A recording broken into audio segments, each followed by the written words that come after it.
Black Mirror is back, and so is USS Callister. Into Infinity just dropped on Netflix, and it boldly goes where no digital dystopia has gone before. But is it a worthy sequel or a glitch in the Matrix? I'm diving deep into what's good, what's bad, and what's completely batshit crazy in this Star Trek flavored mindbender. Spoiler alert, there's a real Trek prop in this episode. Did you spot it?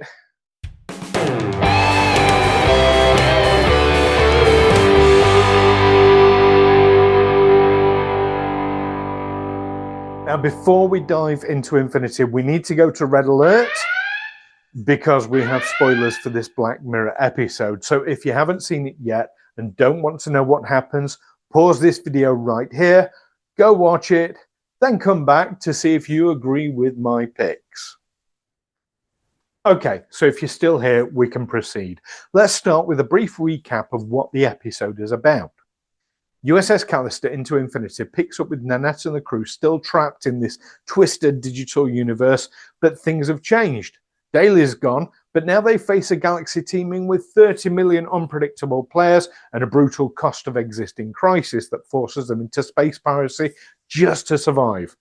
As the crew fights to keep their ship afloat, with only the Real Housewives of Atlanta for comfort, the real-world Nanette uncovers clues about their fate and teams up with Walton to dive into the game.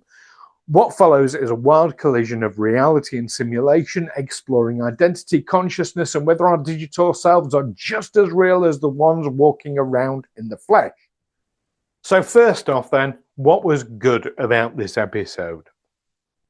Well, there's quite a bit to appreciate. First off, the runtime. At a full hour and a half, USS Callister Into Infinity doesn't feel like a standard episode.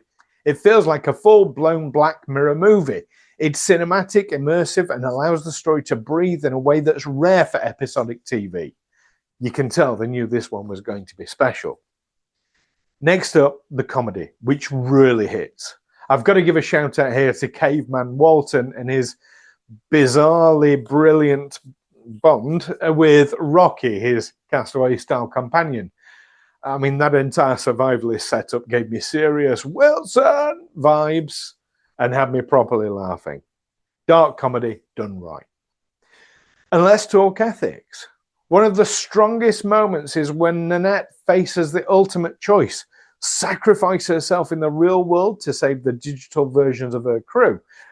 Sure, the dilemma turns out to be something of a red herring, but the moral weight still lands. It's a sci-fi flavored trolley problem, and it works beautifully. This is what Black Mirror does and what it does best. Asks the big questions in the weirdest ways. But now for the bad. And yeah, there are a couple of glaring issues, even if the overall product is amazing. First and foremost, how on earth did the reporter not realize that Walton was a key investor in the DNA digital cloner device? I mean, this isn't some obscure side project. This was a major piece of tech, and no doubt famous for being banned. Now, that's a pretty huge plot hole, and it did leave me scratching my head a bit. Also, the episode suffers from some serious info dumping. I get that they wanted to make it accessible for folks who might not have seen the original USS Callister, but it does get heavy. At times, it felt like half the script was written just to remind us who's who and what's what. That can drag down the pacing quite hard. And lastly, something only the eagle-eyed fans will catch, when real-life Nanette checks the list of digital clones, Tommy's name is missing. Now, that's Walton's son. Given how we had only been reminded of him just a few moments beforehand, feels like a weird and careless omission in a show that normally absolutely nails the details. Speaking of eagle-eyed though, I'm going to take an aside because I mentioned at the start that there was a Star Trek prop in the episode. Well, that prop is right there in Daly's garage. Quite easy to miss amongst all the Space Fleet memorabilia, but that to me looks very clearly like a redressed Playmates USS Goddard shuttle from 1992. Now, did you spot it as well? Leave a comment about anything else you might have spotted. I'd love to hear what I might have missed on the first time watching.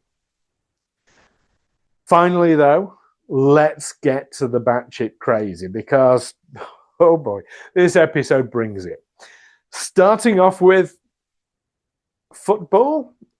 Yes, there's a full-on conversation about football, soccer for our American cousins, dropped into the middle of a super dark, totally moody scene. It's just, I mean, it's bizarre. Done for comedy or to remind us it's just a game? I couldn't tell. Then we've got digital Walton's beard and hair, which apparently grow in-game.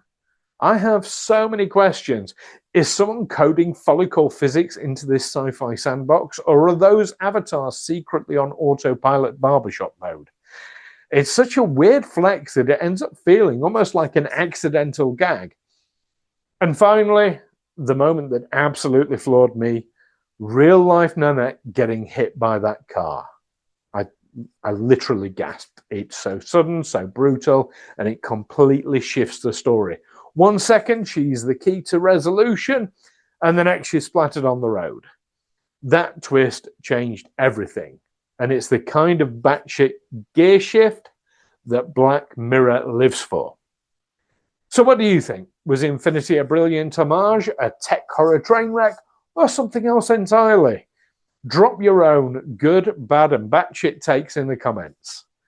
And if you're into sci-fi, Star Trek, and the occasion existential meltdown, make sure to like, subscribe, and open your hailing frequencies. We've got more where this came from. Until next time, live long and prosper.